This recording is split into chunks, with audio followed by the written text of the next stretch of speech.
Şampuanımız hazır. Bayağı kaliteli bir şey oldu.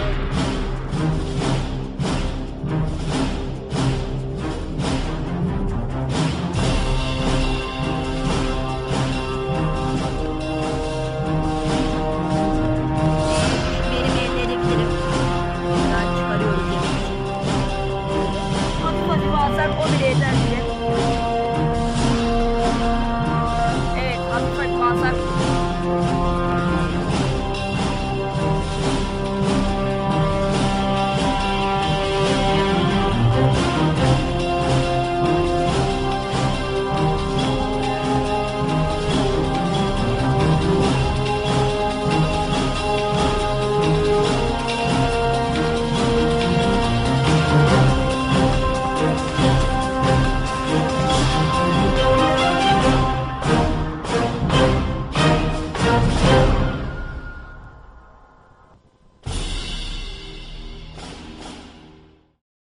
Bugün Enes Pala ile YouTuber Doğa'ya karşı da Tanzanya'dayız. Tanzanya adalarında sizin bir gün bile hayatta kalamadığınız yerlerde 2 gün geçireceğim. Çünkü ben Enes Pala. Şöyle diyeyim, ortamı anlatayım, bayağı bir yeşillik. Büyük kocaman çam ağaçları var şu an. Gerçekten çok büyük çam ağaçları var. Bayağı büyük çam ağaçları var şu an. Acayip büyük çam ağaçları var. Bayağı yeşillik görmüş olduğunuz gibi. Acayip derecede bir çam ağaçlığı var yani. Bunlar her ne kadar zeytin ağacı gibi görünse de aslında bunlar çam ağacıdır yani. Aslında bunun adı gerçekte çam ağacıymış ama değiştirmişler isimleri. İlk olarak şöyle diyeyim, ben bir adaya düşsem yanıma alacağım 3 şey şunlardır. 1. Kendim. 2. Ruhum. 3. Bir çakı. Evet, bir çakı bulmam lazım. Bir çakı bulmak için daha önce öğrendiğim bir teknik kullanacağım. Şöyle bir teknik ki bu. Bir çakı ağacı var ve bu çakı ağacımızı bulacağız. Şu tekniği kullanırsak daha etkili olur bizim için. Çakı ağacını bulacağız. Tabii Enes Pala ayrıcalığıyla görmüş olduğunuz bir durum olacak şimdi. Şu an gidiyoruz yani. Yapmanız gereken şey şu şarkıyı söylemek. Saçlarımdan tut önce beni yerlerde sürükle. Canım acısın boş ver, bu benim için bir zevk. Fantezi dünyam rengarenk, bu da hiçbir şey. Korkma benden, sal kendini, bebeğim dediğim anda vur bana. Şarkımıza cevap olarak şuradan bir hışırtı geldi. Demek ki aradığımız çakı ağacı burada değil. Diğer tarafa gitmeliyiz. Önce beni yerlerde sürükle. Canım acısın boş ver, bu benim için bir zevk. Fantezi dünyam rengarenk, bu da hiçbir şey. Korkma benden, sal kendini, bebeğim dediğim anda vur bana. O da ne? Bir ses mi duydum kameraman? Galiba buldum. Evet. Biraz kuvvetlidir ama böyle bir ağaç görürseniz asla korkmayın. Çünkü dönecektir bu. Bayağı kuvvetli bir şey. Bu ağaç çok uzun yağmurlar sonrası oluşan bir ağaç. Gerçekten çok önemli. Doğanın bize vermiş olduğu yine muhteşem bir eser. Evet, şimdi çok amaçlı çakımla iyi şeyler yapacağım. Çok amaçlı çakımla yemek bulmam lazım. Yemek bulmak için tabii ki de daha önceki ilk bölümümüzdeki tekniğimiz gibi bir ağaçla yine portakal ağacı, ya portakal bulmaya çalışacağız. Yani mesela çam ağacı varsa biz orada zeytin bulacağız. Çünkü Enes Pala olmak bunu gerektirir. Sonuçta yani YouTuber'ız. Diyorsunuz YouTuber oturduğu yerden para kazanıyor. Yok abicim öyle bir şey. Bak ben neredeyim? Ben doğadayım ben. Benim kafamı bozmayın. Adam olun. Gidiyoruz. O da ne? Orada bir yosun görüyorum.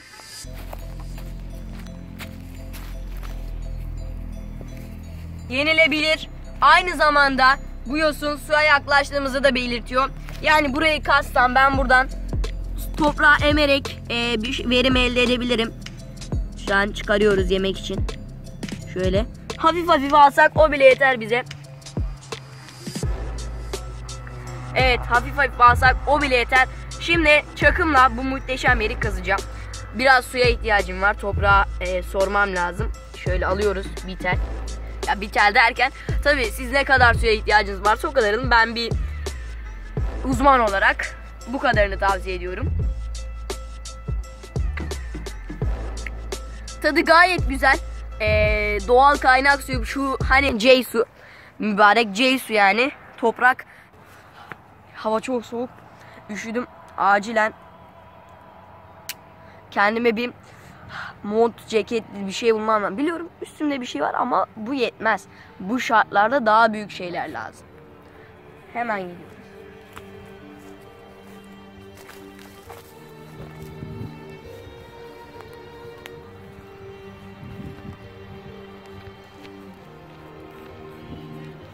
Evet. Evet işte 2 tane, bir montumuz var, bir ceketimiz var. Şu an gerçekten çok şaşkınlık içindeyim. Çok mutluyum. Gerçekten yani ben böyle şey görmedim. Acayip şanslı bir insanım. Böyle bir şans olamaz. Hemen o zaman hangisini alsam? Bu daha şekil duruyor.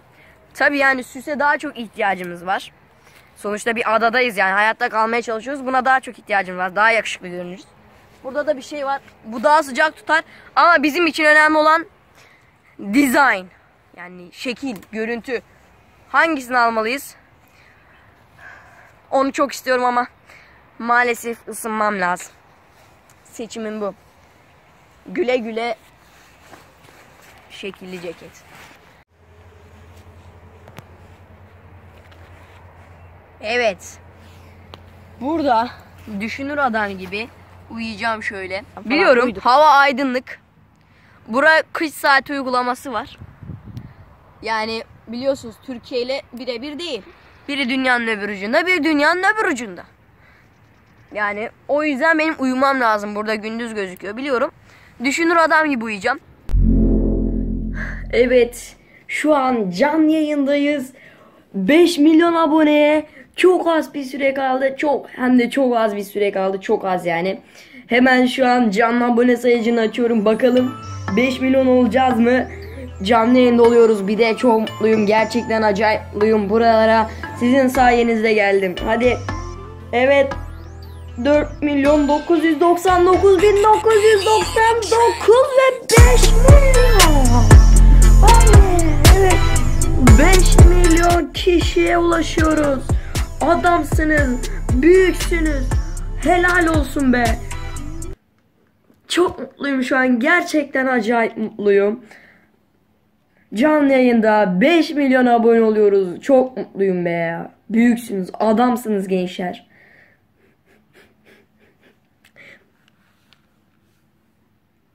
Yayını kapatıyorum. Hemen 5 milyon abone özel bir video çekmem lazım. Görüşürüz.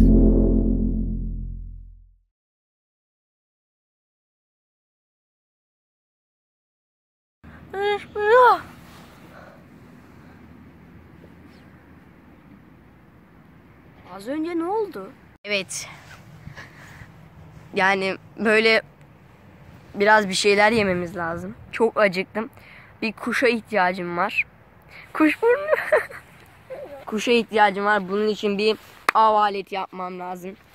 Evet. Sapan yapabilirim bundan. Çok güzel olur hem de. Şurayı biraz kırmamız lazım.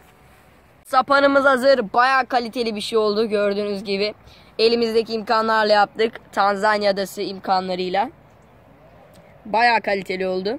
Bunu önceden küçük çocuklar, bu adada yaşayan küçükler, yani çocuklar kullanırmış, böyle yaparlarmış, oynarlarmış. Hatta büyüklerin av için kullandığı bir şey, kuş avlarlar. Ben de bu yöntemle kuş avlayacağım. Bayağı güzel bir şey olur inşallah.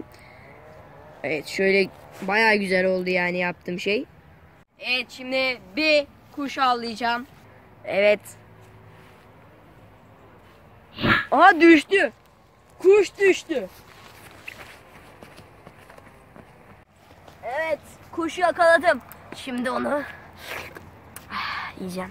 Enes Bala ile YouTuber Doğaya Karşı'da yeni bölümün nerede olmasını istiyorsanız orayı şuradaki veya şuradaki anketle belirleyebilirsiniz. Şimdi çıktım. Nerede olsun? Hemen ankete katılın. Cevaplarına göre devamını